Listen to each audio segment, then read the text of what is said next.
आणि आता बातम्या पाहूयात सविस्तर। सुरुवातीला बातमी नाशिकमधल्या पूरस्थितीची। नाशिकच्या गोदावरी नदीतील पूरस्थिती कायम आहे।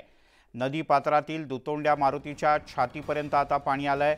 सध्या गंगापूर धरणातून 8000 क्युसेक्स इतक्या वेगाने पाण्याचा विसर्ग सुरू आहे। शहरात पडणारा पाऊस आणि गंगापूर धरणातून सोडलेलं पाणी यामुळे गोदावरी नदीला पूर आलाय। गोदाकाठी सर्व मंदिरांना पुराच्या पाण्याने वेढलंय, तर रामकुंड आणि लक्ष्मण कुंड सुद्धा पाण्याखाली आहे। लक्ष्मण घाटोळ आपले प्रतिनिधी आपल्यासोबत आहेत। लक्ष्मण, नाशिकमधली काय स्थिती सध्याची? सर, आज सकाळपासून पावसाने उघड दिलेली आहे, मात्र गोदावरी नदी जी आहे ती आता अशा पद्धतीनं वाहताना आपल्याला पाहायला मिळते। गोदावरी नदीच्या दोन्ही बाजूला असलेली सगळी मंदिरं जी आहेत ती पाण्याखाली आलेली आहे। मी आता नाशिकच्या गोदावरी काठावर असलेल्या होळकर पुलावरती आहे आणि याच होळकर पुलाच्या परिसरामधून वाहणारं हे पाणी आपण दृश्यांमध्ये बघतोय। मोठ्या प्रमाणात पाण्याचा विसर्ग गंगापूर धरणातनं केला जातोय, तर दुसरीकडे नाशिक शहरात देखील मुसळधार पाऊस पडतोय आणि या सगळ्या पावसामुळे गोदावरी नदी जी आहे ती अशा पद्धतीनं दुथडी भरून वाहताना पाहायला मिळते। गोदावरी नदीच्या काठावर असलेले रामकुंड, लक्ष्मण कुंड जे आहे ते देखील पाण्याखाली आलेले आहे। तर नाशिकच्या पुराची ओळख सांगणारा दुतोंड्या मारुती जो आहे त्याच्या छातीपर्यंत पाणी आल्याचं चित्र आपल्याला पाहायला मिळते। समोर दिसणारी जी गांधी ज्योत आहे ती जवळपास निम्म्याहून अधिक जी आहे ती पाण्याखाली आलेली आहे आणि नाशिकच्या गोदावरीचं हे रूप आपण दृश्यांमध्ये बघतोय। अशा पद्धतीनं अथांगपणे ही गोदावरी नदी जी आहे ती वाहतीये।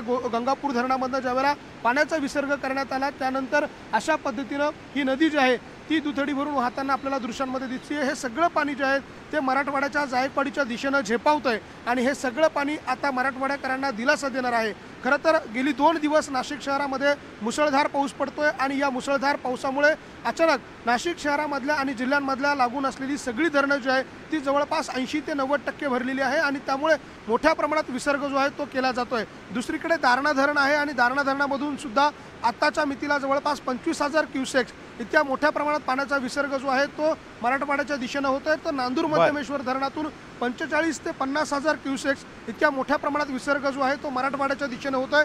ही सगळी दृश्य नाशिकच्या गोदाकाठची आहे आणि गोदाकाठची ही सगळी मंदिरं जी आहे ती अशा पद्धतीने पाण्याखाली आल्याचं चित्र मिलिंद सर आपल्याला दृश्यांमध्ये पाहायला मिळतं।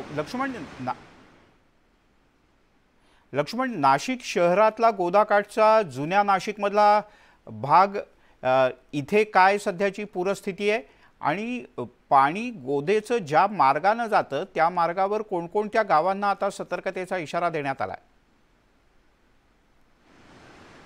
मिलिंद सर, खरं तर आताची जी गोदावरीची पातळी आहे, ज्या आपण होळकर पुलावरती आहोत त्या ठिकाणी आता या ब्रिज खालून 11,000 क्युसेक इतक्या मोठ्या पाण्याचा विसर्ग जो आहे तो होत आहे। मात्र या 11,000 क्युसेकमुळे शहराला फारशी काही बाधा होत नाही, मात्र गोदाकाठावर असलेली जी छोटी मोठी दुकानं आहे, व्यावसायिक आहे, त्यांना मात्र मोठ्या प्रमाणात धोका उद्भवतो आणि म्हणून ही सगळी दुकानं कालच प्रशासनानं हलवली आहे। तर पुढे जसं आपण म्हणालात की या पुराच्या पाण्यामुळे कुठल्या गावांना धोका उद्भवतो, तर चांदोरी, सायखेडा ही जी मूळ गावं आहे जी नदीकाठला लागून आहे आणि तिचा विशेषतः प्रवाह जो आहे तो या पुरामुळे बाधित होतो, त्या गावांना देखील अलर्ट आणि सतर्कतेचा इशारा प्रशासनाने दिलेला आहे। त्यामुळे सध्याची स्थिती जरी धोकादायक नसली तरी नागरिकांनी सतर्क राहावं अशा प्रकारच्या सूचना प्रशासनाने दिलेल्या आहे। कारण जर गंगापूर धरणाच्या पाणलोट क्षेत्रात पुन्हा एकदा दमदार पावसाला जर सुरुवात झाली तर गोदावरी नदीमधला हा विसर्ग जो आहे तो वाढवला जाईल आणि हा विसर्ग जर वाढला तर निश्चितपणे पुढची जी गावं आहे सायखेडा, चांदोरी या गावांना एक मोठा फटका, त्यामुळे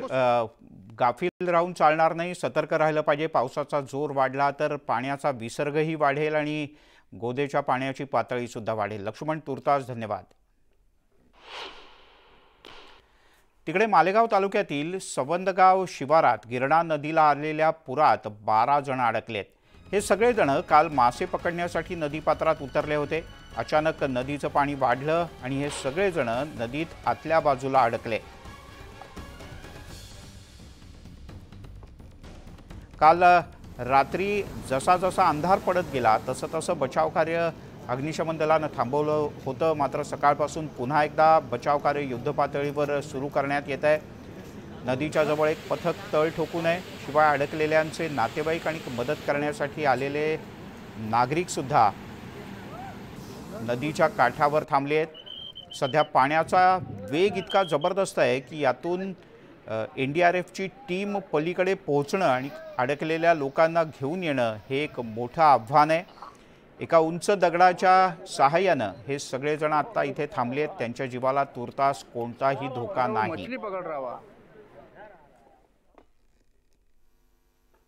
ज़्यादा हो गए, बच्चे लोग अटके हुए, क्या बोलेंगे? क्या है, बारिश का मौसम है और जितने डैम हैं सब ओवरफ्लो हो रहे हैं। ऐसे हालात के अंदर पहली बात तो ये है कि मैं अपने बच्चों से और उनके सरपरस्तों से ये कहना चाहूँगा कि नदी में बारिश के दिनों में पानी ही आता है, कोई नदी के अंदर दूध और शहद नहीं बह कर के आता। तमाशा देखने के लिए आना अच्छी बात नहीं है, इसलिए अपने बच्चों को नदी नाले पर नहीं भेजना चाहिए। अब ये लोग जो आए हैं ये मछली मारने वाले हैं या तमाशाई हैं, ये तो आने के बाद पता चलेगा, लेकिन ये लोग अटके हुए हैं और बीच में टीले के ऊपर ये लोग फंसे हुए हैं। आज तकरीबन 15-17 घंटे अभी तक हो गए और उनको निकालने का कोई रास्ता नज़र नहीं आ रहा है। आखिरी दर्जा ये है कि हेलीकॉप्टर